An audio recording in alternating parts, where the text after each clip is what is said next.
বর্তমান বিশ্ব এমন একটা জায়গায় দাঁড়িয়ে আছে যার প্রত্যেকটা ডিপার্টমেন্ট ফিতনা এবং ফাসাদ দিয়ে ভর্তি।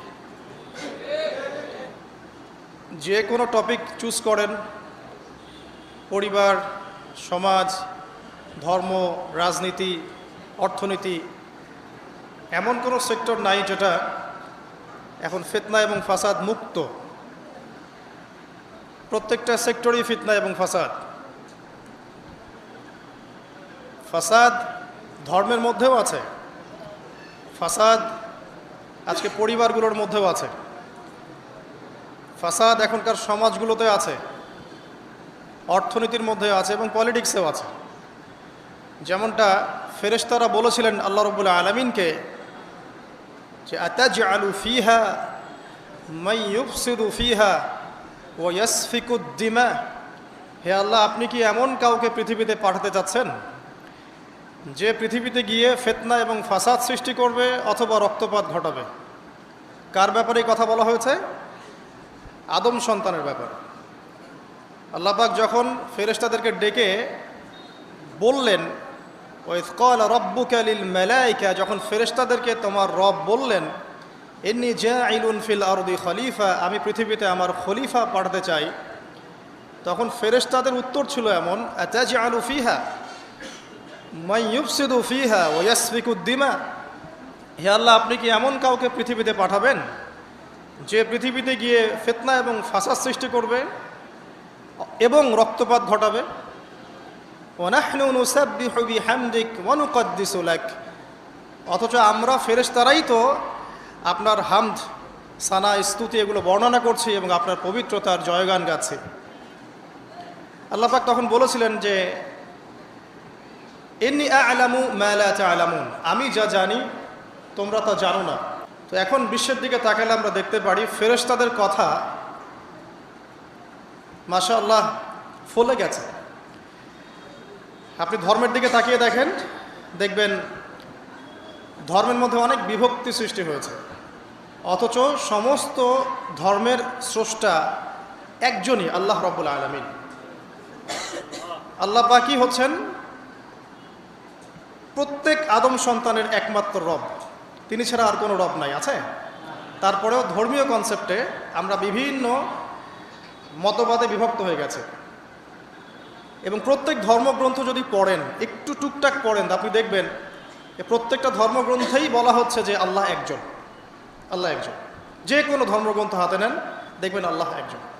শুধু তাই নয়, বড় বড় রিলিজিয়নগুলোর রিলিজিয়াস স্ক্রিপচার্স যেগুলো আছে, ধর্মগ্রন্থ যেগুলো আছে, সেখানে মুহাম্মদ সাল্লাল্লাহু আলাইহি ওয়াসাল্লাম যে শেষ নবী সেটাও বলে দেওয়া আছে। তাহলে এর পরেও এত শততা বিভক্ত কেন আমরা? কারণ আমাদের মধ্যে দুটো স্বভাব ঢুকে গেছে। ইবলিসের স্বভাব, সেটা হচ্ছে আবা ওয়াস্তাকবার, আমরা অস্বীকার করছি এবং অহংকার প্রদর্শন করছি, সত্যকে প্রত্যাখ্যান করছি।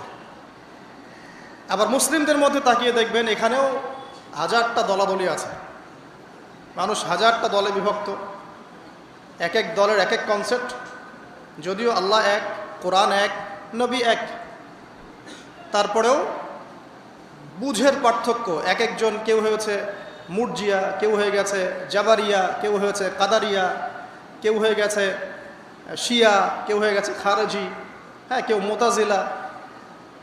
বিভিন্ন মানুষ বিভিন্ন দলে বিভক্ত হয়ে গেছে মুসলিমদের মধ্যেই। মুসলিমদের মধ্যে কেউ বলছে যে কালিমা লা ইলাহা ইল্লাল্লাহ পড়লেই যথেষ্ট, আমলের প্রয়োজন নাই, এদেরকে বলে মুরজিয়া। মুসলিমদের মধ্যে কিছু মানুষ বলছে কবিরা গুনাহ করলেই তাকে হত্যা করা যাবে, এরা হচ্ছে এই জেনারেশনের বা এই যুগের খাওয়ারেজ, মানে যারা মনে করে কবিরা গুনাহ করলেই মানুষ কাফের হয়ে যায়, তাকে হত্যা করা জায়েজ। এদেরকে পুঁজি করেই ইসলামের নামে সন্ত্রাসবাদী কর্মকাণ্ড ছড়ানো হয়েছে, এই কনসেপ্টের মানুষদেরকে পুঁজি করে। মুসলিমদের মধ্যেই কিছু মানুষ বলছে তাকদির বলতে কিছু নাই, মানুষ নিজেই তার ভাগ্যের নিয়ন্ত্রণ, এদেরকে বলা হয় কাদারিয়া। মুসলিমদের মধ্যে কিছু মানুষ বলছে যে ভাগ্যে যা আছে শুধু তাই হবে, আমার কর্মের কোনো স্বাধীনতা নাই, অদৃষ্টবাদী, এদেরকে বলা হয় জাবারিয়া। মুসলিমদের মধ্যে কিছু মানুষ আলী রাদিয়াল্লাহু আনহুকে নিয়ে বাড়াবাড়ি করছে এবং বড় বড় সাহাবীদেরকে গালি দিচ্ছে। রাফেজি আছে, মুতাজিলা, এরা কেমন? অতি যুক্তিবাদী, যুক্তি দিয়ে যেটা বুঝে আসবে কোরআন সুন্নাহ সেটুকুই গ্রহণ করবে, এর বাইরে যাবে না। মুতাজিলা, এর বাইরে আল্লাহ রাব্বুল আলামিনের শুকরিয়া যে আল্লাহ পাক আহলে সুন্নাহ ওয়াল জামাআহ এই আকীদাটা সমাজে প্রতিষ্ঠিত রেখেছেন, যারা কোরআন এবং সুন্নাহর বাইরে যায় না এবং কোরআন এবং সুন্নাহর সেই বুঝ এবং ব্যাখ্যাটা গ্রহণ করে যেটা আল্লাহর নবী এবং সাহাবীদের পক্ষ থেকে এসেছে। এটা হচ্ছে আহলে সুন্নাহ ওয়াল জামাআহ। এই কথাটা নবী সাল্লাল্লাহু আলাইহি ওয়াসাল্লাম বলেছেন হাদিসে, যে মুসলিম উম্মাহ ৭৩টা দলে ভাগ হয়ে যাবে, যার একটা দল মাত্র জান্নাতি, বাকি সবাই জাহান্নামী। এই গেল ধর্মীয় দলাদলির কথা। নৈতিকতার অবক্ষয় দেখেন মুসলিমদের মধ্যেই, দেখেন ম্যাক্সিমাম এখন কিন্তু সুদখোর। হ্যাঁ, তারপরে ঘুষ খাচ্ছি দিব্যি, দুর্নীতি করছি, কোনো সমস্যা নাই। ইভেন অনেক সময় জনগণের টাকা লুটপাট করে খাচ্ছি, কোনো প্রবলেম নাই। রাষ্ট্রীয় সম্পদকে নিজের গনিমত মনে করছি। আমি গতকাল রাতেও এই হাদিসটা আবার পড়েছিলাম। কিয়ামতের আলামতগুলোর মধ্যে এটা অন্যতম একটা, যে রাষ্ট্রীয় সম্পদকে মানুষ নিজের সম্পদ মনে করে খাওয়া শুরু করবে। মানুষ দান সদকা এবং জাকাতটাকে নিজের উপর বার্ডেন মনে করবে। এটা কি বোঝা? জাকাতের বোঝা। এখানে 10টা-12টা কথা আছে। মানুষ খামর মানে মদ, মাআজিফ মানে বাদ্যযন্ত্র, তারপরে জুয়া, তারপরে জিনা, এগুলোকে মানুষ হালাল মনে করবে, হালাল মনে করে নিবে, মদপান করবে, নাম অন্য দিবে। আমানতদার ব্যক্তি হয়ে যাবে খেয়ানতকারী, আর প্রত্যেক খেয়ানতকার ব্যক্তিকে মানুষ মনে করবে আমানতদার।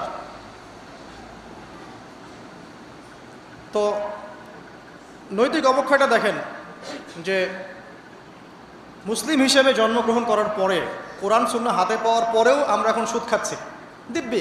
এটা কোনো ব্যাপার না এখন। বরং এমন একটা কনসেপ্ট এখন চলছে যে সুদ না খেলে আবার এই যুগে চলে নাকি, মানে মায়ের সাথে জেনা না করলে কি এই যুগে চলে নাকি। রংপুরের একটা ঘটনা, যে আমি এক ডক্টরের কাছে গিয়েছি, ডক্টর টেস্ট করার জন্যে। গাড়ি থামিয়েছি, দৌড় দিয়ে একটা ছেলে আসছে, আর দূর থেকে আমাকে দেখেছিল, এসে গ্লাসে লক করছে। গ্লাস খুলে বললাম, কি সমস্যা বলেন? তো বলছে, হুজুর জাস্ট আপনাকে দেখে দৌড়ে আসছি একটা খালি মাসআলা জানার জন্যে, যে একটা ঘটনা ঘটেছে আমাদের এলাকায়, তো এটার সলিউশন কি হবে। অনেককে জিজ্ঞাসা করেছে, অনেক রকম কথা বলেছে, আপনার মন্তব্য জানতে আমি দৌড় দিয়ে এসেছি। কি ঘটনা ভাই?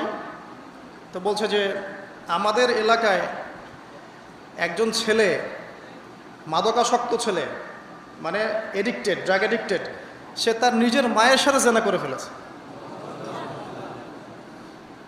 তো এটা শোনার পরে আমি আসলে কি অ্যান্সার দিব, আমি প্রায় 2 মিনিট চুপ করে বসে আছি। আজ বলবেন কি বলবেন এখন বলেন তো? এই ছেলের এখন করণীয় কি এটা জানতে আসছে, কি করবে এখন সে? 2 মিনিট চুপ করে থাকার পরে আমি খালি একটা কথাই বললাম, যে আল্লাহর কাছে খালেসভাবে তওবা করতে বলেন, এর চেয়ে বেশি কিছু আমার বলার নেই। তো ঘটনাটাকে আপনাদের কাছে কত বিব্রত বোধ হচ্ছে না? অরুচিকর মনে হচ্ছে, খারাপ মনে হচ্ছে, কিন্তু আমরা এখন দিব্যি সুদ খাচ্ছি, মায়ের সাথে জেনাও করছি। খারাপ লাগছে না, বরং যুক্তি দিচ্ছি এগুলো না করলে কি যুগে চলে। মহিলাদের অবস্থা দেখেন, গ্রামে গঞ্জে সব সুদী এনজিও ছড়িয়ে পড়েছে এবং তারা সদস্য, জমি জমা, ভিটে মাটি, গরু ছাগল সব খোয়াচ্ছে, তারপরেও খেতে হবে। কারণ ওই যে আতাজআলু ফিহা মা ইউফসিদু ফিহা ওয়া ইয়াসফিকুদ দিমা, আপনি কি এমন কাউকে পাঠাবেন যে পৃথিবীতে গিয়ে ফাসাদ সৃষ্টি করবে? এটা হচ্ছে ইকোনমিক ফাসাদ, অর্থনৈতিক ফাসাদ। দেখেন, মুসলিম পরিবারে জন্মগ্রহণ করেও ম্যাক্সিমাম মানুষই নামাজ পড়ে না। ম্যাক্সিমাম কতজন মানুষ 5 ওয়াক্ত নামাজ পড়ে, এটা এখন জরিপ করার ব্যাপার। দেখবেন মেজরিটি সংখ্যক কোরআনটাকে বিশুদ্ধ করে তেলাওয়াতও করতে জানে না। কথাগুলো রূপকথা মনে হচ্ছে, বাস্তব জীবনে নেমে এসে দেখেন। ওই যে বলি না আমরা, তাওহিদি জনতা মাঠে আছে, তাওহীদি জনতা মসজিদেই নাই। কি বুঝলেন? কোন মাঠে আছেন? তারপরে মুসলিম পরিবারে জন্মগ্রহণ করে দেখবেন পর্দা যে একটা ফরজিয়াত, এই কনসেপ্টই নেই। বরং এখন চেতনা এমন যে গায়ের জামা কাপড় ছিঁড়ে খুলে ফেলতে পারলে বাঁচি আর কি। মানে এখন এই যুগ চলছে। একটু আমি দেখাচ্ছি যে কীভাবে এই জায়গায় আসছে। দেখেন, একটা সময় ছিল যে মানুষ এই যে সিগারেট খেত, স্মোক করতো। আমরা ওই জেনারেশনটা দেখেছি যে স্মোক করতো চুপ চুপ চুপ করে, ওই চায়ের দোকানের কর্নারে, এই বাথরুমে ঢুকে, ওই মাঠের ওই কর্নারে গিয়ে, কেউ যেন দেখে না ফেলে। তারপরে কয়েক বছর পর পরিস্থিতি একটু পরিবর্তন হলো, ওপেন স্মোকিং, সবাই ভাইয়ের সাথেও স্মোকিং, বন্ধুর সাথেও স্মোকিং, পরে বাবার সাথেও দেখা যায় ছেলে স্মোকিং। এই একটা যুগ আসলো। দেখেন, তারপরে আস্তে আস্তে নতুন নতুন মদ আসতে লাগলো, গাঁজা, হেরোইন, প্যাথেডিন, হ্যাঁ, হুইস্কি ইত্যাদি ইত্যাদি, ফেন্সিডিল, ইয়াবা। এখন ইয়াবার যুগ, আরও আপগ্রেডেড কোনো মদ আসছে। এখন সিগারেট টিকেট কোনো বিষয় না, এগুলো তো ফ্যাশন। যদি কেউ ইয়াবা খায় তাহলে বলা হচ্ছে হ্যাঁ এ মাদক সেবী। আর বাই দ্য ওয়ে, আমাদের দেশে কিন্তু নিবন্ধিত 190টা বারও আছে, হ্যাঁ, এবং দেশি 204টা ব্র্যান্ড চলছে, আর বিদেশি 38টা ব্র্যান্ড চলছে। পারমিট পেয়েছে 85,070 জন। এবং এই মাদক সংশ্লিষ্ট এনজিও আছে প্রায় 76। 21 বছর হলে যদি কেউ পারমিটধারী হয় সে মদ খেতে পারে, কোনো সমস্যা নেই, এটা নাগরিক অধিকার আপনার। আবার আশ্চর্যের ব্যাপার এটাও যে এগুলো খুলে উন্মুক্ত করার পরেও আবার মাদক নিরাময় কেন্দ্রও আছে 7টা। মানে ওভাবে খাবেন, এডিক্টেড হয়ে যখন জীবনটা নষ্ট হবে, এই 7টা নিরাময় কেন্দ্রে এসে আপনি চিকিৎসা নেবেন। এগুলো ডিপার্টমেন্ট আছে, সদর দপ্তর আছে, সব গোয়েন্দা সংস্থাও আছে। এবং মাদকদ্রব্য নিয়ন্ত্রণ অধিদপ্তরও আছে। তো এটা একটা সার্কাস, মানে এই ওয়ার্ল্ডটা হচ্ছে একটা সার্কাসের যুগ। এই বিশ্বে যা হচ্ছে না, খালি চোখ দিয়ে যা দেখছেন, এর বেশিরভাগই সার্কাস। যেটা বলছিলাম, এখন ইয়াবার যুগ চলছে না। একটা সময় ছিল যখন ছেলে মেয়ে যদি অ্যাফেয়ার করতো লুকিয়ে লুকিয়ে, চিঠি দিয়ে, কেউ যেন না জানে, তাই না? ঠিক, তার মানে এগুলো পার করে আসছে তারা। তো লুকিয়ে লুকিয়ে ছিল, কেউ যেন দেখে না ফেলে। কফি শপে বসলেও খুব সাবধানে, রিক্সায় বসলে কেউ যেন না দেখে। তারপর একটা যুগ আসলো যে জানলে কোনো সমস্যা নেই, বাসায় ওপেন, আমার গার্লফ্রেন্ড, ও আমার গার্লফ্রেন্ড, ও আমার বয়ফ্রেন্ড, আমরা বিয়ে করব, আমরা প্রতিশ্রুতি দিয়েছি একে অপরকে, ও নো প্রবলেম। তারপর একটা যুগ আসলো যে যেহেতু প্রেম করছি, বিয়েই তো করতে যাচ্ছি, তো সেক্স করলে সমস্যা কোথায়? তখন আবার সেক্সুয়াল অ্যাক্টিভিটি শুরু হলো। মেয়েরা যদি বাইরে বের হতো, তাহলে যদি কোনো মেয়ের শর্ট কামিজ থাকতো বা আটো-শাটো পোশাক থাকতো, সে গিল্টি ফিল করতো যে সবাই আমার দিকে তাকাচ্ছে, কেমন লাগছে। কারণ বেশিরভাগ মানুষ এমনটা করতো না, ওই কয়েকজন করতো। আস্তে আস্তে একটা যুগ আসলো যে না, এখন বেশিরভাগই করে, সয়ে গেল এটা। তারপর একটা যুগ আসছে সরাসরি সেক্স, প্রেম টেম কিছুই নাই, এখন খালি সেক্স। পতিতালয়ে যাব, সেক্স করব, চলে আসবো। গার্লফ্রেন্ডের সাথে সম্পর্ক, লাগে সেক্স, তারপরে বাছবিচার করে দেখবো কোনটা ভালো। আর বাই দ্য ওয়ে, আমাদের দেশে 14টা পতিতালয় আছে, হ্যাঁ। আর এগুলো আমি বানিয়ে বলছি না, আপনি গুগল করলেই দেখতে পারবেন। তারপর একটা যুগ আসছে এখন যে হিজাব তো সরিয়েছি, তারপর আস্তে আস্তে ড্রেসটা একটু ছোট হলো, তারপর আরেকটু টাইট ফিটিং, ঠিক আছে, আরেকটু শর্ট করতে করতে এখন রেভলিউশন আসছে, এটাও খুলে ফেলে দিতে হয়, এটাও রাখা যাবে। আমি আপনাকে বলে দিই হাদিস থেকে, এরপর কি হবে? ওই যে গোপনে গোপনে জেনা এবং এই যে অল্প অল্প অশ্লীলতার যুগটা থেকে যখন প্রকাশ্যে জেনা আর অশ্লীলতার সয়লাভের যুগটা আসছে এখন, এরপরে হবে কি, মানুষ রাস্তাঘাটেই জেনা করবে। রাস্তাঘাটে, এইখানে কেউ সেক্স করতেছে, ওইখানে কেউ সেক্স করতেছে, ওইখানে দেখবেন, এইখানে দেখবেন। বিশ্বাস হচ্ছে না? এটা নবী সাল্লাল্লাহু আলাইহি ওয়াসাল্লাম বলেছেন যে কিয়ামত হবে না ততদিন পর্যন্ত, যতদিন মানুষ রাস্তাঘাটের আনাচে কানাচে জেনা করবে না। তখনকার সবচেয়ে ভালো মানুষ যে হবে, সে কে জানেন? যে গিয়ে ওদেরকে বলবে যে কাজটা এখানে করছো, একটু দেয়ালের পিছনে যে করতে পারতে না, এ হবে সবচেয়ে ভালো মানুষ। হাদিসে এমন ভাষা এসেছে। যুগ কিন্তু হঠাৎ করেই এরকম ফাসাদপূর্ণ হয় নাই, আস্তে আস্তে আস্তে আস্তে দেখেন, প্রথমে মাদক গোপনে, দেন প্রকাশ্যে, তারপর এটা ফ্যাশন হয়ে গেল, সবাই খাচ্ছে, কে কি বলে। প্রথমে পর্দা সবাই করতো মোটামুটি, 100 বছর আগের যুগে যান দেখবেন ম্যাক্সিমাম পর্দা করতো। তারপরে আস্তে আস্তে রেভলিউশন, ফ্যামিনিস্ট রেভলিউশন, কাপড় ছোট হতে হতে হতে এখন বিকিনির যুগ আসতেছে, সবাই বিকিনি পরে ঘুরবে। কে এগুলোর বলার আছে? আমার পোশাক আমি পরবো, আপনার বলার কি অধিকার আছে? আমার দেহ আমার সিদ্ধান্ত, আমার দেহ আমার সিদ্ধান্ত। এরপরে আসবে ওই যুগটা যখন মানুষ রাস্তাঘাটে জেনা করবে, আর আল্লাহ রাব্বুল আলামিন বলেছেন তার রাসূলের মাধ্যমে ওদের সামনে কিয়ামত হবে ইনশাআল্লাহ। মানুষ এইভাবে ফাসাদে জড়িয়েছে, মুসলিম পরিবারে জন্মগ্রহণ করার পরেও এই জিনিসগুলো অমুসলিমরা করুক, খ্রিস্টানরা করুক, বৌদ্ধরা করুক, ইহুদিরা করুক, আমাদের কিচ্ছু যায় আসে না। ওরা সারা দেশ সভ্যতা একাকার করে ফেলাক, আমাদের কিচ্ছু যায় আসে না। তো মুসলিম পরিবারে জন্মগ্রহণ করার পরে একটা মুসলিম ছেলে, মুসলিম মেয়ে কীভাবে এগুলো করতে পারে? দেখবেন মুসলিম পরিবারে জন্ম নিয়েছে, নামাজ নাই, কোরআন তেলাওয়াত নাই, আল্লাহর তো জিকিরের কোনো খবরই নাই। তারপরে দিব্যি সুদ খাচ্ছে, ঘুষ খাচ্ছে, এটা ফ্যাশন। দুর্নীতি এটা কমন, সবাই করে, আমি একটু করলে সমস্যা কোথায়? সবার ভিতরে একটা মানে আত্মিক দুর্নীতি, মানে আমাদের আত্মাটাই দুর্নীতিগ্রস্ত হয়ে গেছে। যখন একটা মানুষের আত্মা দুর্নীতিগ্রস্ত হয়ে যাবে তখন তার কাজগুলোও হবে এরকম।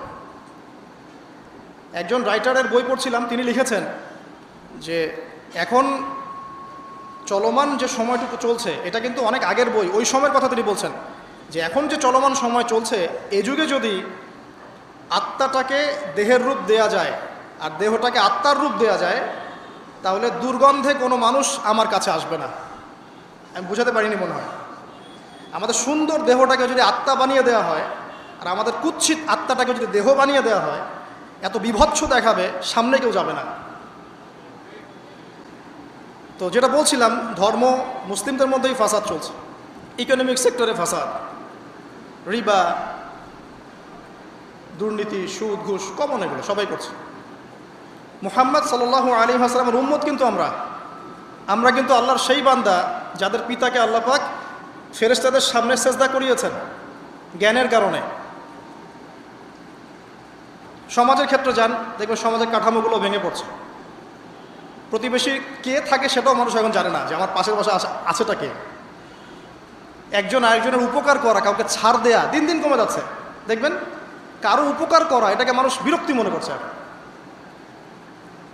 রাস্তাঘাটে চলবেন, কেউ ছাড় দিতে রাজি নয়, যে আপনার আগে যেতে পারবে সে সফল, ভাবখানা, কেউ ছাড় দিতে রাজি নয়। রাস্তার নিচু থেকে উঁচু শ্রেণী পর্যন্ত কেউ অন্যের স্বার্থে নিজের স্বার্থ বিসর্জন দিব, ছাড় দিব, এটা চিন্তা করা যাচ্ছে না এখন। সমাজের কাঠামো কিন্তু ভেঙে গেছে। রাস্তাঘাটে দেখবেন বেপরদামি, প্রিমিক্সিং, জেনা, অশ্লীল মুভিজ। সমাজের কাঠামো বলে কিছু নাই এখন, যা আছে একটা খোলস, ভিতর থেকে এটা পুরো পচে গেছে। কিন্তু পচলো কার কারণে? আমার কারণেই তো, আমার আপনার কারণেই পচেছে। তো কীভাবে হচ্ছে আমি সেদিকে যাচ্ছি। পলিটিক্সে যান, গ্লোবাল অ্যাফেয়ার্সে যান, ফাসাদ আর ফাসাদ। বিশ্ব নিয়ন্ত্রকদের এখন একটাই কাজ, যুদ্ধ বাঁধিয়ে দেওয়া আর অস্ত্র বিক্রি করা। কার কার মাঝখানে যুদ্ধ বাঁধাবে আর কোথায় কোথায় অস্ত্র বিক্রি করবে, এটাই টেন্ডেন্সি, কিচ্ছু না। মানুষের জীবনে কোনো মূল্যই নেই এদের কাছে। একটা বোমে যে ইয়েমেনের হাজার হাজার শিশু মারা যাচ্ছে, কোনো ফিলিংসই নাই। বাচ্চাগুলো মরে গেল, কী হয়েছে? মনে পিঁপড়া ডলে দিলে যেমন মানুষের কোনো ফিলিংস থাকে না, মানুষের জীবনের মূল্য এমন হয়ে গেছে। নবী সাল্লাল্লাহু আলাইহি ওয়াসাল্লাম এটা বলেছিলেন যে শেষ জামানায় হারাজ বেড়ে যাবে। হারাজ মানে হত্যা। কাতেল যে হত্যাকারী সে জানবে না লিমা কাতালা, কী জন্য সে হত্যা করলো। মাকতুল সে জানবে না যে লিমা কুতিল, কী জন্য তাকে হত্যা করা হলো। আর নিয়ন্ত্রণ শক্তি যারা সমস্ত বিশ্বটাকে ওদের দাসত্বের মধ্যে আনতে চায়। আর এই দাসত্বের পথে একমাত্র বাধা হচ্ছে মুসলিমরা, বাকিরা তো আর বাধা না। এই কারণে মুসলিম সমাজের মধ্যে এগুলো বেশি বেশি ছড়িয়ে দেওয়া হয়েছে, পর্ন, জিনা, মাদক, এইটা সেটা, যাতে করে মুসলিমদের আধ্যাত্মিক যে শক্তিটা এটা না থাকে। যখন আপনার কাছে আধ্যাত্মিক কোনো শক্তি থাকবে না তখন আপনি পরাজিত। তো সুদ ছড়িয়ে দিচ্ছে সারা ওয়ার্ল্ডে। সুদ কি আর বাংলাদেশ থেকে এসেছে? সুদ পশ্চিম থেকে আসছে। পর্নোগ্রাফি কি বাংলাদেশ থেকে আসছে? পশ্চিম থেকে আসছে। পৃথিবীর প্রথম পর্ন যে মুভি, এটা তৈরি করেছে ব্রিটেন, আমেরিকা। 7 মিনিটের ক্লিপস, ক্যালিফোর্নিয়া শ্যুট করা হয়েছে, এবং তারপর আস্তে আস্তে সারা ওয়ার্ল্ডে ছড়িয়ে দেওয়া হচ্ছে। সারা বিশ্বে এই পর্নের বিজনেস হয় $97 বিলিয়ন প্রতি বছর, যার মধ্যে $12 বিলিয়ন প্রফিট করে আমেরিকা। খোলামেলা কথাগুলো, এটা ইন্ডাস্ট্রি একটা। তো এটা দিয়ে মুসলিম যুবকদের নৈতিক চরিত্রটাকে শেষ করে ফেলা হচ্ছে। আমাকে খুব ভালো মনে হচ্ছে, আপনাকে খুব ভালো মনে হচ্ছে, অমুক হুজুরকে খুব ভালো মনে হচ্ছে, চোখে এসব পড়ে নাই এমন একটা মানুষ খুঁজে পাওয়া যাবে না এই যুগে, এটা আমার বক্তব্য। ইল্লা মাশাআল্লাহ, ইল্লা মাশাআল্লাহ, যদি এমন কেউ থেকে থাকেন যে এইসব মানে কি বলবো ইন্টারনেট সেকশনের সাথে কোনো সম্পর্কই নাই, তার ব্যাপারটা হয়তো ভিন্ন। বাকি সবার চোখে এগুলো পড়ছে এবং এটা কমন। এবং এগুলো কিন্তু দিন দিন গ্রামে বাড়ছে বেশি।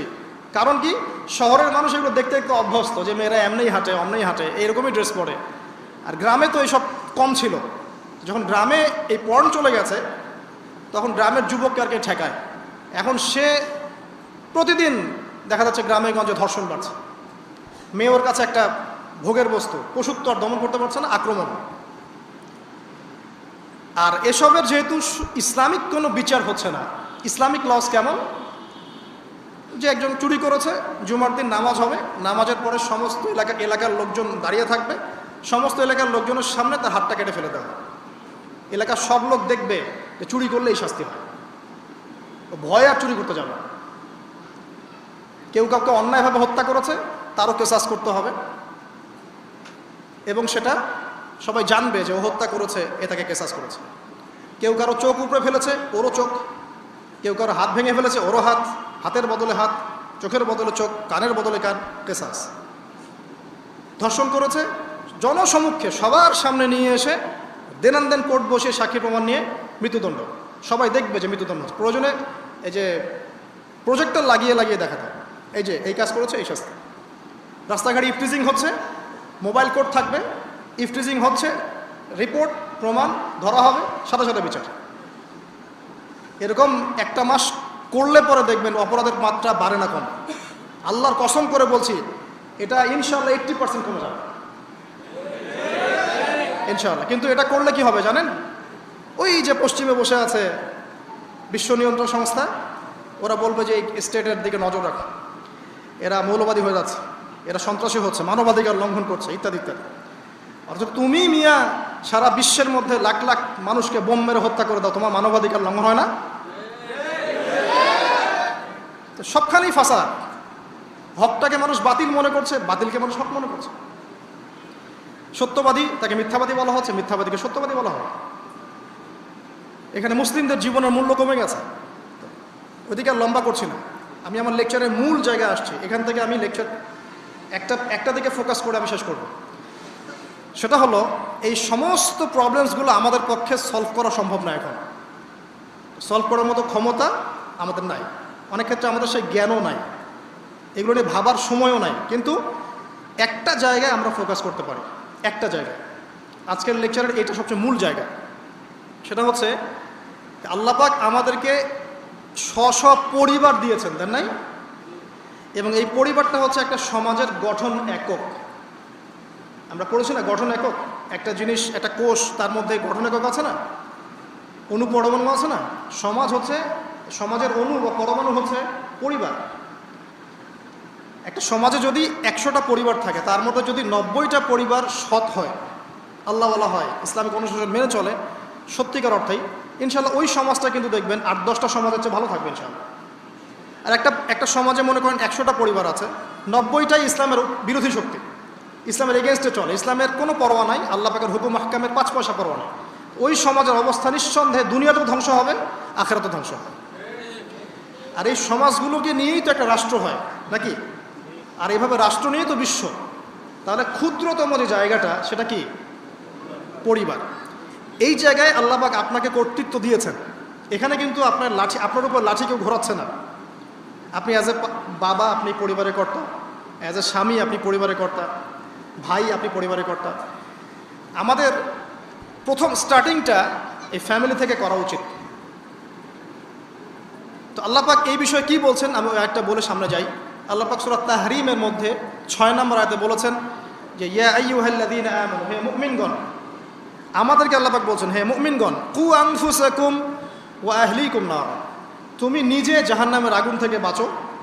আগে নিজের চটকায় তুমি তেল দাও, নিজে জাহান্নামের আগুন থেকে বাঁচো। ওয়া আহলিকুম নার, তোমার যে পরিবারবর্গ আছে এদেরকে জাহান্নাম থেকে বাঁচাও। এই বাঁচানোটা কেমন দেখেন, আপনাদের বাসায় ছোট ছোট বাচ্চা কাচ্চা আছে না? আছে তো? একটা বাচ্চা যদি আগুন ধরতে যায়, ধরেন ও বোঝে না যে আগুন কেমন হবে, ছোট বাচ্চা, আল্লাহ না করুক, সে ধরেন একটা কয়েল ধরতে যাচ্ছে, কয়লা ধরতে যাচ্ছে, হ্যাঁ, আগুন হাত দিতে যাচ্ছে, তো আপনি কি করবেন? আপনি তাকে সেভ করার চেষ্টা করবেন। সে যদি বলে না আমাকে ছেড়ে দাও আমি ধরবই, আপনি প্রয়োজনে একটা থাপ্পড় দিয়ে হলে সরাবেন এখানে, তাই না? এটা হচ্ছে বাঁচানো। আপনি আপনার শিশুটাকে এই যে হাতে আগুন নেওয়া থেকে বাঁচালেন। আল্লাহ পাক এটা বলছেন নিজে বাঁচো, পরিবারবর্গকেও বাঁচাও। তা পরিবারবর্গ যদি শুনতে না চায়, না আমি জেনা করব, না আমি গান শুনবো, না আমি মদ খাবই, হ্যাঁ, না আমি এইটা করবো ওইটা করব, যদি আপনি বুঝে থাকেন যে আপনার কথাটা হক, শাসন করে হলেও তো তাকে বারণ করতে হবে। এখানে আল্লাহ পাকের নসিহত হচ্ছে তোমরা নিজেরা জাহান্নামের আগুন থেকে বাঁচো, পরিবারবর্গকে বাঁচাও। কোন জাহান্নাম থেকে বাঁচবে? আলাইহা মালাইকাতুন গিলাজুন শিদাদ, যেই জাহান্নামে কঠিন কঠিন মনের ফেরেশতারা আছে, পাষাণ মনের ফেরেশতা। আল্লাহ পাক তাদের মনের মধ্যে কোনো দয়া মায়া দেন নাই। আমাদের মনে দয়া মায়া আছে না, এই দয়া মায়াও আল্লাহ পাক তাদেরকে দেন নাই। শুধু আযাব দেওয়ার মতো শক্তি সামর্থ্য এবং কঠিন একটা মন দিয়েছেন। অন্য সূরায় আছে তাদের সংখ্যা 19 জন। কতজন? 19 জন, মানে তারা দায়িত্বশীল। বাকি আর যে কত হাজার লক্ষ কোটি আছে আল্লাহ ভালো জানে। আলাইহা তিসআতা আশার আল্লাহ পাক বলেছেন। তো আলাইহা মালাইকাতুন গিলাজুন শিদাদ লা ইয়াসুনাল্লাহা মা আমারাহুম ওয়া ইয়াফআলুনা মা ইউমারুন। আল্লাহ পাক ওই ফেরেশতাদেরকে যে আদেশ করেন সেই আদেশ পালনে তারা বিন্দু মাত্র গাফেলতি করে না। এই সব ফেরেশতা থেকে যারা জাহান্নামের প্রহরী, এই জাহান্নাম থেকে তুমি নিজে বাঁচো, তোমার পরিবারকে বাঁচাও। এই জায়গায় আসে। এখন তোমরা যারা এখনো ফ্যামিলি শুরু করো নাই, বলছি তাদের জন্য এই অংশটুকু বেশি বেনিফিশিয়াল হবে ইনশাআল্লাহ। কারণ তোমাদের জন্য পথ চলাটা তুলনামূলক সহজ তাদের চাইতে যারা অলরেডি ফ্যামিলি ঢুকে গেছেন এবং বিপদেও পড়ে গেছেন, বা বড় হয়ে গেছেন, দীর্ঘ সময় পর্যন্ত আপনার ইসলামের এগেনস্টে চলেছেন, বা আল্লাহর হুকুম আহকামের তোয়াক্কা করেন নাই, তাদের জন্য এটা অনেক কঠিন। কিন্তু যারা এখনও ফ্যামিলি স্টার্ট করো নাই, বা কেবল স্টার্ট করেছ বা করতে যাচ্ছ, তোমাদের জন্য এই অংশটুকু বেশি ইম্পর্টেন্ট। আল্লাহ পাক এখানে একটা মূলনীতি দিয়ে দিলেন, নিজে বাঁচতে হবে, পরিবারবর্গকে বাঁচাতে হবে। আর আমি আগেই বললাম পরিবার বাঁচলে সমাজ বাঁচবে, সমাজ বাঁচলে রাষ্ট্র বাঁচবে। আসেন প্রথমে আমরা দেখি যে কোরআন কি বলছে। খুব অল্প করে বলি কারণ সময়, লম্বা সময় নেওয়ার সুযোগ নাই। কোরআন কি বলছে একটু লাইভলি থাকেন। আদম এবং হাওয়া আলাইহিস সালাম, মনে আছে? তাদের দুইজনকে আল্লাহ পাক পৃথিবীতে নামিয়ে দিয়েছেন না? আল্লাহর সীমা লঙ্ঘন করার পরে তাদেরকে যে আল্লাহ পাক নামিয়ে দিলেন পৃথিবীতে, এখন এই যে লম্বা সময় তাদেরকে পৃথিবীতে থাকতে হবে, পৃথিবীর এইসব ভোগান্তি পোহাতে হবে, হ্যাঁ, জান্নাতের সেই নাজ নেয়ামত থাকছে না, এই যে কষ্টের পথ চলা, এই পথ চলাতে কি স্বামী স্ত্রী একসাথে না? এভাবে যদি পরিবারের স্বামী এবং স্ত্রীরা তাদের জীবনের উদ্দেশ্যটা ফিক্স করতে পারে এবং সমস্ত বাধা বিপত্তিকে হাসি মুখে একসাথে ডিঙাতে পারে, পরিবারে শান্তি আছে।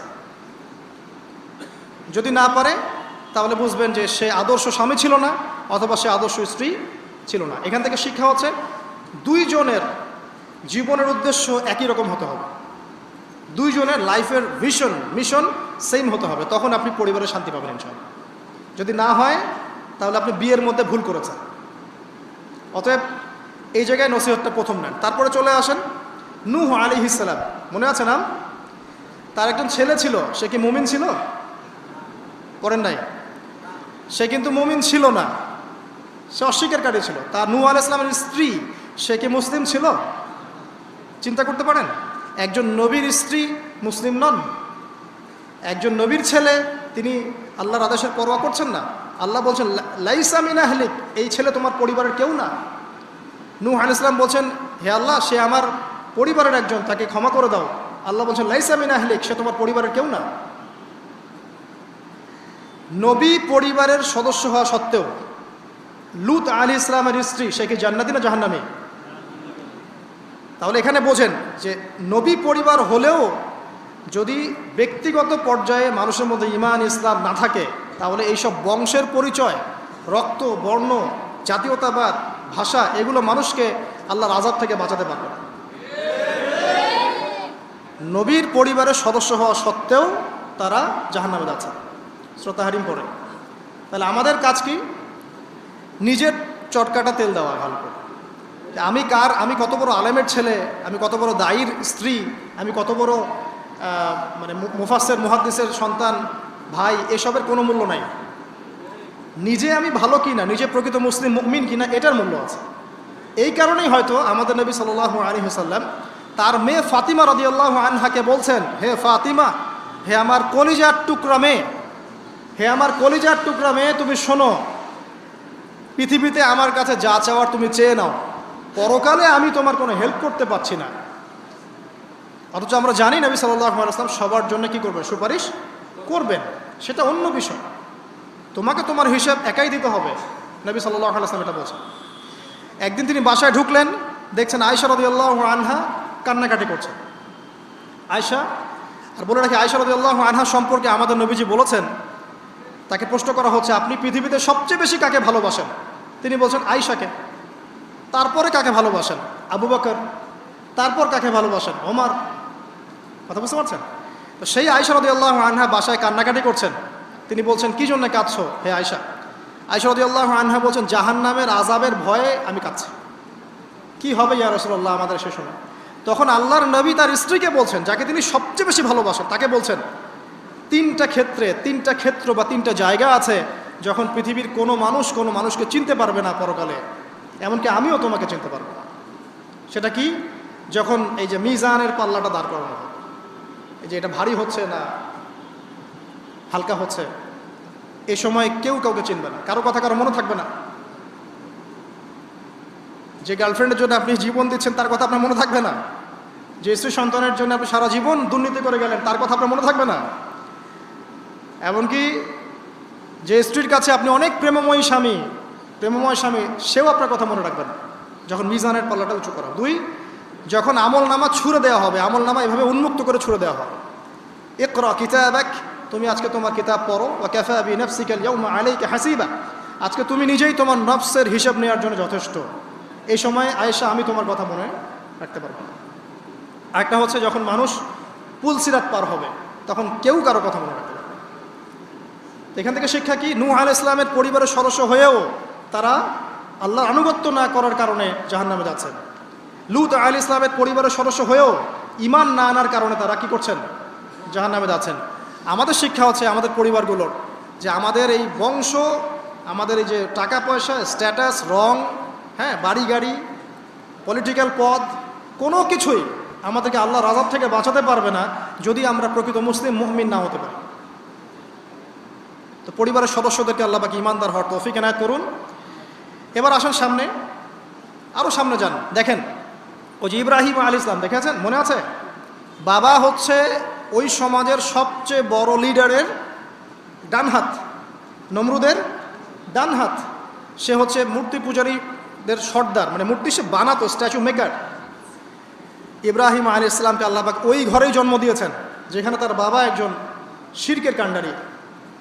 ইব্রাহিম আলাইহিস সালাম তাকে বোঝানোর চেষ্টা করলেন, বাবা এটা শিরক, এটা শয়তানের কাজ, এখান থেকে ফিরে আসো, আমি তোমার জন্য আল্লাহর কাছে দোয়া করবো ইত্যাদি। বাবা তার কথা শুনলো না। এটা তো এমন না যে তিনি শুধু একবার বলেছেন, তিনি হয়তো বলতেই ছিলেন, একদিন দুই দিন না, কিন্তু বলতেই আছে। এক পর্যায়ে বাবা তাকে বের করে দিলেন বাসা থেকে, ফাহজুরহুম, এখান থেকে বের হয়ে যাও। তুমি যদি আমাদের এই দেবতাদেরকে গালি দেওয়া বন্ধ না করো, তাহলে আমি তোমার মাথা পাথর দিয়ে মেরে ফাটিয়ে ফেলবো। ওয়াহজুরনি মালিয়া, আমাকে একা ছেড়ে দাও, সরে যাও, মানে আমরা তাড়িয়ে দিই না, গেট লস্ট, এরকম করে ইব্রাহিম আলাইহিস সালামকে বের করে দেওয়া হয়। কিন্তু তিনি বললেন, সালামুন আলাইক, বাবা আপনার উপর শান্তি বর্ষিত হোক, হ্যাঁ আমার আব্বা আপনার প্রতি শান্তি বর্ষিত হোক, আমি আল্লাহর কাছে আপনার জন্য দোয়া করব। পরে যখন আল্লাহ পাক তাকে বললেন যে কোনো মুশরিকের জন্য তোমার দোয়া করার স্বভাব পাবে না, তখন থেকে ইব্রাহিম আলাইহিস সালাম দোয়া করা বন্ধ করে দেন। এখানে দেখেন, ছেলে, একজন যুবক ছেলে, তার মধ্যে ঈমান এসেছে, সে তার পরিবারের চলমান শিরকের বিরুদ্ধে কথা বলছে, প্রয়োজনে সে সেখান থেকে স্কিপ করেছে, তাকে বের করে দেওয়া হয়েছে, সে চলে গেছে, তারপরেও কিন্তু তাওহীদের সাথে শিরকের আপোষ করে নাই। ইব্রাহিম আলাইহিস সালাম সামনে যান, ওই যে তার স্ত্রী হাজরা আলাইহিস সালাম তার সন্তান এবং স্ত্রীকে রেখে আসছেন কোথায় বলেন? মক্কায়, তাই না? মরুভূমিতে, খাবার নাই, পানিও নাই। এখন ইব্রাহিম আলাইহিস সালাম চলে যাওয়ার সময় তার স্ত্রী বলছেন যে আপনি কি আল্লাহর আদেশেই আমাকে ছেড়ে যাচ্ছেন? তিনি বলছেন হ্যাঁ। তখন তিনি বলছেন আল্লাহ পাক আমাদেরকে ধ্বংস করবেন না ইনশাআল্লাহ। এখানে খেয়াল করে দেখেন, তারপর সাফা মারওয়া সাই করলেন, জমজম কূপ পানি বের হলো, সেখানে কমিউনিটি গড়ে উঠলো। ইসমাইল আলাইহিস সালামের ঔরস থেকে পরবর্তীতে মুহাম্মদ সাল্লাল্লাহু আলাইহি ওয়াসাল্লামের জন্ম হয়েছে ওই ট্রাইবের মধ্যেই। তো এখানে খেয়াল করেন, এই যে সন্তান ইসমাইল আলাইহিস সালাম তিনি যখন একটু বড় হচ্ছেন তখন ইব্রাহিম আলাইহিস সালাম আসছেন, এসে বলছেন আমি স্বপ্ন দেখেছি, ইয়া বুনাই আমি স্বপ্ন দেখেছি, ইন্নী আরা ফিল মানামি আন্নী আসবাহুক, আমি স্বপ্ন দেখেছি আমি তোমাকে জবাই করছি, ফানজুর মাযা তারা, তোমার কি রায় আমাকে বলো। তো এখন ইসমাইল আলাইহিস সালাম বলছেন, কিশোর ইসমাইল, ইয়া আবাতি, হে আমার বাবা, ইফআল মা তুমার, আপনি সেটাই করেন যা আল্লাহ আপনাকে আদেশ করেছেন। সাতাজিদুনি ইনশাআল্লাহু মিনাস সাবিরিন, ইনশাআল্লাহ আপনি আমাকে সবরকারী পাবেন। কার কথা এটা? ইসমাইল আলাইহিস সালামের কথা। এখন খেয়াল করে দেখেন, ইসমাইল আলাইহিস সালামকে কিন্তু তার বাবা 24 ঘন্টা কাছে রেখে মানুষ করেন নাই, কারণ তিনি থাকতেন ওই যে প্যালেস্টাইনে, সেখানে আরেকজন স্ত্রী আছেন সারা আলাইহিস সালাম, আসা যাওয়া করতেন। মূলত তাকে মানুষ করেছে তার মা হাজারা আলাইহিস সালাম, যেই সবরকারী আল্লাহর প্রতি তাওয়াক্কুলকারী মা বলেছিল আল্লাহ যদি আপনাকে আদেশ করে থাকেন আমাদেরকে ছেড়ে যাওয়ার জন্য, সেই আল্লাহ আমাদেরকে ধ্বংস করবেন না। ওই যে তাওয়াক্কুল, ওই যে সবর, তার গর্ভ থেকে আল্লাহ পাক জন্ম দিয়েছেন ইসমাইল আলাইহিস সালাম। যেমন মা তেমন সন্তান, যে সন্তান বলছে আমাকে জবাই করতে যদি আল্লাহ পাক আদেশ করে থাকেন আপনি করেন। তো ঘরের মধ্যে স্ত্রীরা, আমাদের ঘরের স্ত্রীরা যদি হাজরা আলাইহিস সালামের মতো না হতে পারে, সবরকারিণী এবং আল্লাহর প্রতি তাওয়াক্কুলকারিণী, আমাদের বোনেরা, আমাদের মায়েরা যদি হাজরা আলাইহিস সালামের মতো সবরকারিণী হতে না পারে, আল্লাহর প্রতি তাওয়াক্কুলকারী হতে না পারে, তাহলে তাদের গর্ভ থেকে কোশ্চিনকালেও ইসমাইলের জন্ম হবে না। কথা বুঝতে পারছেন? তাদের গর্ভ থেকে কোশ্চিনকালেও ইসমাইলের মতো সন্তানের জন্ম হবে না এবং ইসমাইলি প্রজন্ম গড়ে উঠবে না। এজন্যই আপনি তাকিয়ে দেখেন ম্যাক্সিমাম পরিবারের সন্তান এখন বেলাইনে চলে গেছে। কারণ কি জানেন? মায়ের সমস্যা আছে, শুধু বাপেই সমস্যা থাকে না, মায়েও সমস্যা থাকে। মায়ের ফিতরাত সন্তানের মধ্যে চলে আসে। তো নারীরা যদি আল্লাহর আনুগত্যশীলা না হয়, মুমিনা মুসলিমা, 5 ওয়াক্ত নামাজ পড়া, লজ্জাস্থানের হেফাজত করা, খাস পর্দা করা, হ্যাঁ, স্বামীর আনুগত্যকারী, প্রেমময়ী, তারা যদি না হতে পারে, সবরকারিণী, তাওয়াক্কুলকারিণী, তাহলে ওই মায়েদের গর্ভ থেকে আপনি ইসমাইলের মতো সন্তান কিন্তু পাবেন না। ইল্লা মাশাআল্লাহ, ইল্লা মাশাআল্লাহ। আরও সামনে যান, দেখেন নবী মুসা আলাইহিস সালাম একজন ব্যক্তিকে একটা ঘুষি দিয়েছেন, সেই ব্যক্তি ওইখানে স্পট ডেড। আর ফেরাউনের লোকজন তাকে ধাওয়া করছে। মুসা আলাইহিস সালাম মিশর থেকে চলে গেলেন মাদিয়ান নামক জায়গায়। মাদিয়ানে আরেকজন নবী আছেন, তার নাম হচ্ছে শুআয়ব আলাইহিস সালাম। তো সেখানে গিয়ে তিনি গাছের নিচে বসে আছেন, দেখলেন দুজন মেয়ে দূরে দাঁড়িয়ে আছে, পানি নেয়ার মতো চান্স পাচ্ছে না। ওই কওমের লোকজনের শক্তি বেশি, তো তিনি একটু শক্তিশালী ছিলেন মুসা আলাইহিস সালাম। তিনি গেলেন, গিয়ে শক্তি খাটিয়ে ওদেরকে পানির ব্যবস্থা করে দিলেন, দিয়ে আবার সেই গাছের এখানে এসে বসলেন, বসে আল্লাহর কাছে দোয়া করছেন, রব্বি, হে আমার রব, লিমা আনজালতা ইলাইয়া মিন খাইরিন ফাকির। এখানে কিন্তু তার কোনো গৃহ নাই, থাকার জায়গা নেই, খাওয়ার কিছু নাই, কোনো পরিচিত কেউ নাই, একদম নিঃস্ব শূন্য হাতে হাত উঁচু করে আল্লাহর কাছে বলছেন, রব্বি ইন্নী লিমা আনজালতা ইলাইয়া মিন খাইরিন ফাকির। হে আল্লাহ, আপনি আমার উপর যে অনুগ্রহটা বর্ষণ করবেন আমি এর জন্য ভিখারি হয়ে বসে আছি। এবার আল্লাহ পাক ওই একটা মেয়েকে পাঠালেন। ওই মেয়েটা আসলো লাজুক ভঙ্গিতে, লজ্জাশীলতা, চোখ নিচু করে। এই যে এখনকার এই যে ব্লাউজ ছাড়া শাড়ি পরা জেনারেশন না, এরা চক্ষু নিচু করে আসলেন। এই হাঁটাটাকে আল্লাহ পাক প্রশংসা করেছেন, সে লজ্জাশীলতার সাথে হেঁটে আসলো, এসে মুসা আলাইহিস সালামের সামনে দাঁড়িয়ে চক্ষু নিচু করে বলল যে আমার বাবা আপনাকে ডাকছেন, আমার বাবা আপনাকে ডাকছেন। এই লজ্জাশীলতা মেয়েদের মধ্যে কোথায় পাবেন এখন? একটা হাদিস আছে, যখন তোমার মধ্যে লজ্জা থাকবে না তোমার দ্বারা যে কোনো পাপ করা সম্ভব। হাদিস আছে, যে কোনো পাপ করা সম্ভব। বিকিনি পরেও কয়দিন পর ঘুরবে এরা, আমি বলে দিচ্ছি দেখে নিয়েন। ইনশাআল্লাহ। এবং এই আন্দোলন করতে করতে এক পর্যায়ে এমন একটা অবস্থা হবে, দেখবেন যে ওটা পরেও রাস্তায় ঘুরছে। মানে ওরা দেশটাকে ওই আমেরিকান এবং ব্রিটেনদের পশ্চিমা সংস্কৃতির রঙে সাজাতে চায়। আর এই নোংরা অসভ্যতার নাম দিয়েছে প্রগতিশীলতা। শয়তান অনেক বেশি প্রগতিশীল ছিল এবং এখনো আছেও। ওই মেয়ের হেঁটে আসাটাকে আল্লাহ প্রশংসা করছেন।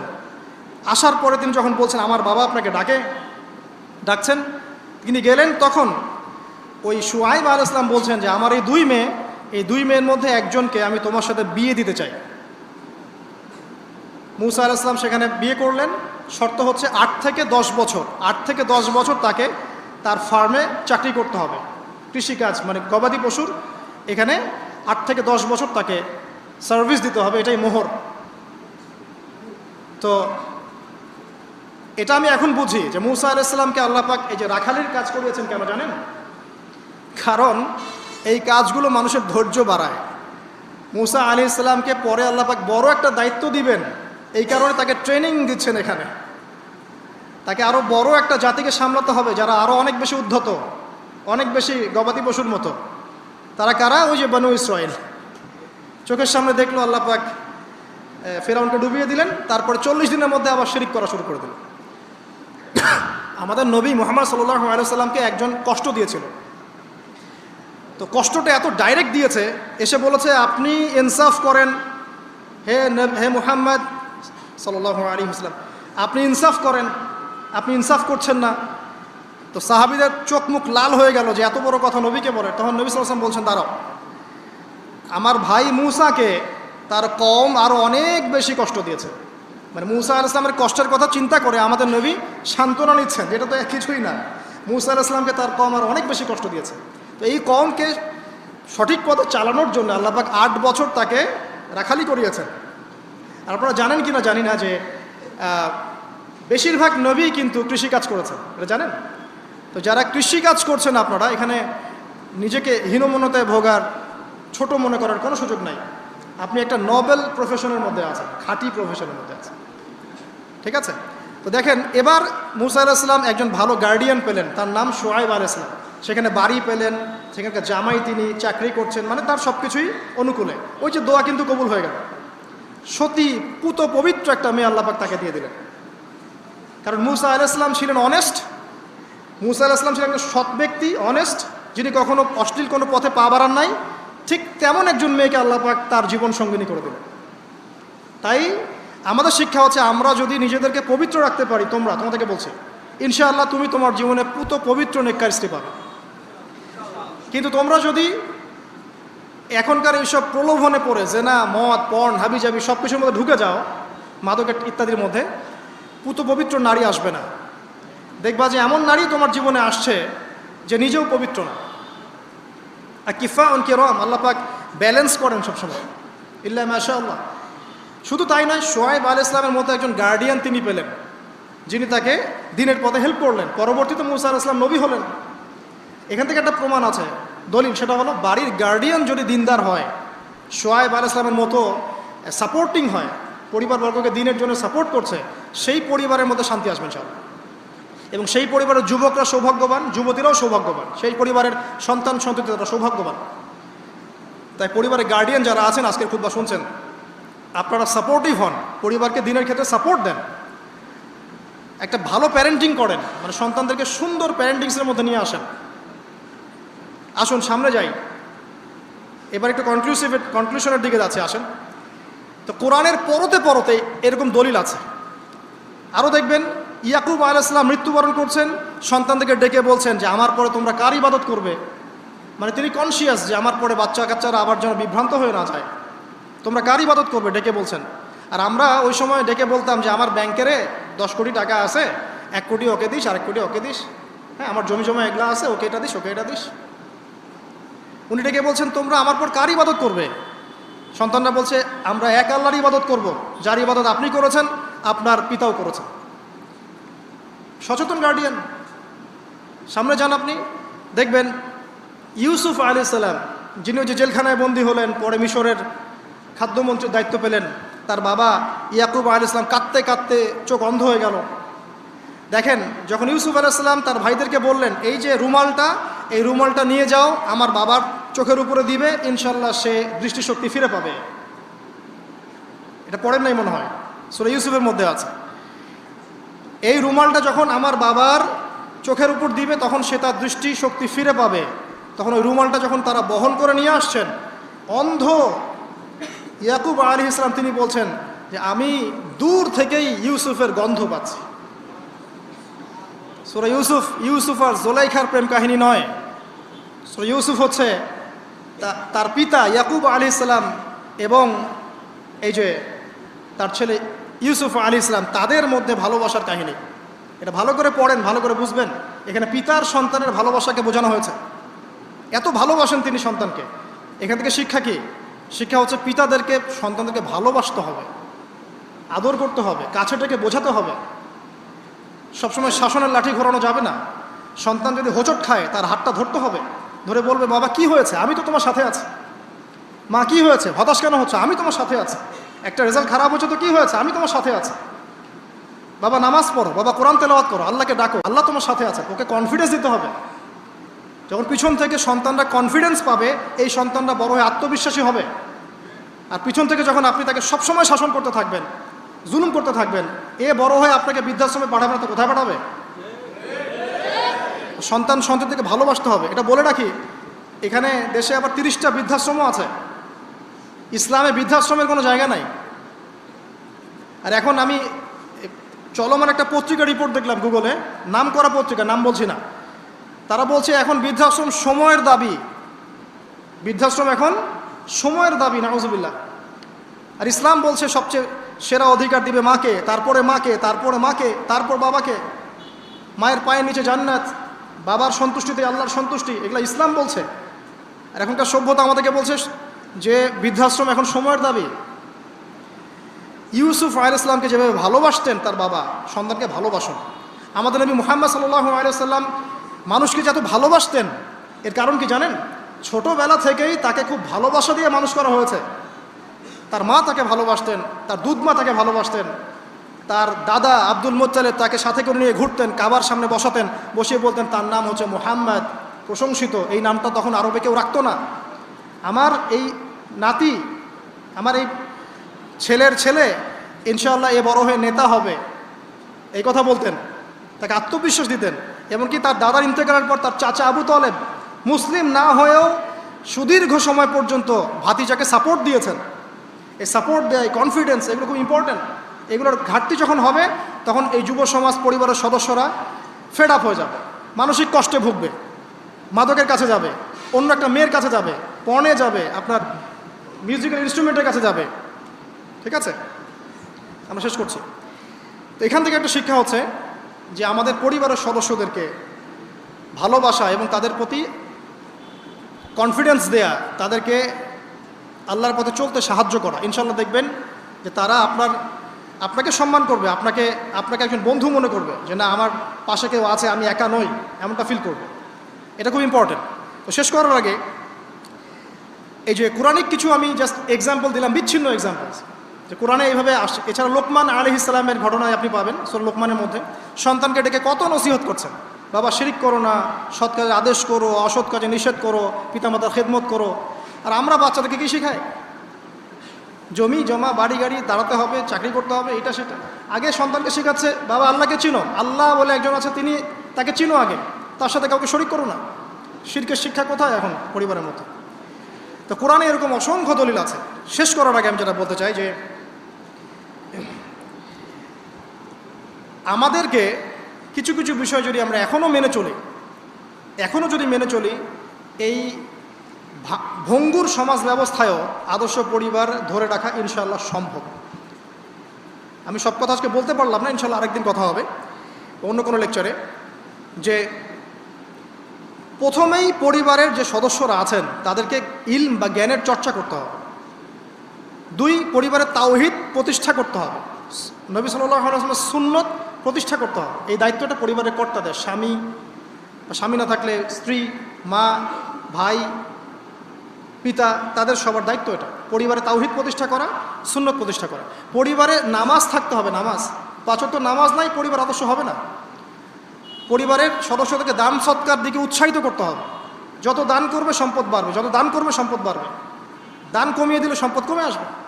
পরিবারের সদস্যদেরকে নৈতিকতা শিক্ষা দিতে হবে, মূল্যবোধ শেখাতে হবে, কালচার হিসেবে গড়ে তুলতে হবে। তারা সামাজিক, তারা সবার পাশে দাঁড়াতে চায়, সমাজ কল্যাণমূলক কাজগুলোতে উৎসাহিত করতে হবে।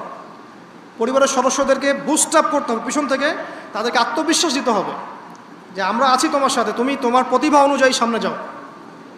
যার যেখানে প্রতিভা সেখানে তাকে আত্মবিশ্বাস দিতে হবে। হ্যাঁ, তুমি লিখতে পারো, ভালো লিখো বাবা, তোমাকে টাকা পয়সার ফিকির করতে হবে না, তোমাকে জব ক্যারিয়ারের চিন্তা করতে হবে না, তোমাকে আল্লাহ পাক লিখার ক্ষমতা দিয়েছেন, লিখো, আল্লাহ ওখানেই রিজিক দেবেন ইনশাআল্লাহ। তুমি বলো, তোমাকে বলার ক্ষমতা আল্লাহ পাক দিয়েছেন, তুমি ভালো করে বলো। তুমি বিজ্ঞান ভালো পারো, বিজ্ঞান নিয়ে গবেষণা করো। তুমি ভালো খেলো, ভালো করে খেলো। মানে আপনাকে ওর প্রতিভা অনুযায়ী তাকে বুস্ট আপ করতে হবে ইসলামিক রুলস মেনেই। বাসায় পর্দার বিধান চালু করতে হবে যাদের মধ্যে নাই, এবং এটাকে শক্ত করে ধরতে হবে। এটা হেলায় ফেলায় ছেড়ে দেওয়া যাবে না। বাসার মধ্যে অপসংস্কৃতি যেগুলো আছে, বাইরের কালচার যেগুলো ঢোকে, এগুলো রাস্তা বন্ধ করতে হবে। ইন্টারনেট সেকশনগুলোকে লিমিটেড করতে হবে, এবং যা দেখবেন সবাই একসাথে দেখবেন ড্রয়িং রুমে বসে। স্মার্টফোন এত অ্যাভেলেবেল করে দিবেন না। এমনও কান্ট্রি আছে 18 বছর না হলে কেউ ফোন ইউজ করতে পারে না, আর আমাদের জন্মের পর থেকেই ফোন। বাচ্চার ওই ফোনটা দেওয়া মানে তার মস্তিষ্ক ড্যামারেজ শেষ। দেখেন আপনি ফোনের কারণে যে কত পাপ করতেছে আল্লাহ। এবং ফোনকে আমরা এখন আর কন্ট্রোল করছি না, ফোনই আমাদেরকে কন্ট্রোল করছে। এইগুলো বন্ধ করতে হবে। বাসার সদস্যদের খাওয়া দাওয়ার দিকে ফোকাস করতে হবে, তারা কি খাচ্ছে, কেমন খাবার খাচ্ছে, ফ্রেশ ফুডের ব্যবস্থা করতে হবে। কালচার্ড কথা বলতে হবে, সুন্দর করে কথা বলতে হবে তাদের সাথে। ঝগড়াঝাটি এগুলো দেখে যখন তারা অভ্যস্ত হয়ে যাবে তখন তো নৈতিকতার অবক্ষয় ঘটবেই। আরও কিছু বিষয় আছে, যেমন পরিবারে হৃদ্যতা ভালোবাসা পিতামাতার মধ্যে আছে কিনা, স্বামী স্ত্রীর মধ্যে আছে কিনা, এই বিষয়টা যেন ছোটদেরকে ইফেক্ট না করে খেয়াল রাখতে হবে। এভাবে যখন ইফেক্টিভ প্যারেন্টিং আসবে, পরিবার রিজিক হালাল, সলাত আছে, কোরআন আছে, জিকির আছে, তারা সমাজকল্যাণমূলক কাজ করছে, ইসলামিক কমিউনিটির মধ্যে আছে, হ্যাঁ সবার সাথে একটা হৃদ্যতাপূর্ণ সম্পর্ক আছে, তখন দেখবেন এই পরিবারের সন্তানরা ইনশাআল্লাহ পরবর্তীতে গিয়ে ভালো কিছু করবে ইনশাআল্লাহ। এই পরিবারের মেয়েরা ইনশাআল্লাহ শালীন হবে, এবং তারা যখন অন্য কোনো ঘরে যাবে ওই পরিবারও ঠিক থাকবে ইনশাআল্লাহ। তো দিনের জ্ঞান, আমল, হালাল রিজিক, সুন্দর প্যারেন্টিংস, এগুলোর মধ্য দিয়ে আমরা আদর্শ পরিবার গড়তে পারবো ইনশাআল্লাহ আযজা ওয়া জাল্লা। আল্লাহ পাক আমাদের সবাইকে তৌফিক এনায়েত করুন। আমি লেকচারটা এখানে শেষ করছি। তো শেষ করার আগে আমি জাস্ট একটা বই সাজেস্ট করবো আপনাদেরকে। আমার হাতে একটা বই আছে, ইনশাআল্লাহ পরবর্তীতে কোনো এক জুমায় বা কোনো একটা সেমিনারে ইনশাআল্লাহ শুধুমাত্র এই বইটার উপরে আমি আলাদা একটা স্বতন্ত্র লেকচার বা সেমিনারের আয়োজন করবো ইনশাআল্লাহ। বইটার নাম হচ্ছে প্যারেন্টিং, জাস্ট সন্তান প্রতিপালন। আমি জাস্ট দেখাচ্ছি বইটা, জাস্ট সন্তান প্রতিপালন, প্যারেন্টিং। এটা টোটালি ইসলামিক বই, আমি এমন করে বলছি না যে এটা ইসলামিক মূলনীতি এখানে একপেশেভাবে উপস্থাপন করা হয়েছে, এমন নয় বিষয়টা। কারণ সমস্ত পরিবেশ পরিস্থিতি সাথে মিলিয়ে এ যুগে কীভাবে আপনি একজন সফল পিতা হবেন, সফল মা হবেন, সন্তানকে কিভাবে প্রতিপালন করবেন, এই বিষয়গুলো এখানে সুন্দর করে দেওয়া আছে। তো বইটা আপনারা কিনতে পারেন, আল্লাহ পাক আপনাদেরকে তৌফিক দান করেন। এগুলো আমি আমার নিজে থেকেই বলছি, এটা বলতে আমাকে উৎসাহিত করে, আমি নিজে থেকেই বলছি, বইটা আমি পড়েছি, ভালো লেগেছে। তা আমরা দোয়া করি আল্লাহ পাক আমাদের সবাইকে আদর্শ ইসলামিক পরিবার গড়ে দিন, আমিন। এবং যারা এখনও পরিবারে যায় নাই তাদেরকে আল্লাহ পাক সুন্দর, দিনদার, পবিত্র, নেককার স্ত্রী আল্লাহ পাক দান করুন। আমরা দোয়া করি যারা পরিবার গঠন করে ফেলেছেন এখন, তাদের মধ্যে যে ভুল ত্রুটিগুলো হচ্ছে এগুলোকে সংশোধন করা তৌফিক আল্লাহ পাক দান করুন। পরিবারের মধ্যে দ্বীনি জ্ঞানের চর্চা আল্লাহ পাক বাড়িয়ে দিন। পরিবারের মধ্যে তালিমের ব্যবস্থা করুন, পরিবারে হৃদ্যতা ভালোবাসার ব্যবস্থা করুন, বন্ধন শক্তিশালী করুন। আরও বলবো যে পরিবারের মধ্যে হালাল রিজিক আল্লাহ পাক ঢুকিয়ে দিন, হারাম থেকে বাঁচান। পরিবারে কোরআনের একটা চর্চা যেন প্রবাহমান থাকে, আল্লাহ পাক সেই তৌফিক সবাইকে দান করুন। আল্লাহ পাক আমাদের আপোষে যে ইখতিলাফগুলো, ভুল বোঝাবুঝিগুলো, এগুলো থেকে আল্লাহ রাব্বুল আলামিন আমাদের এই পরিবারগুলোকে হেফাজত করুন। যখন পরিবার সুন্দর হবে ইনশাআল্লাহ তাআলা সমাজটা ভালো হবে।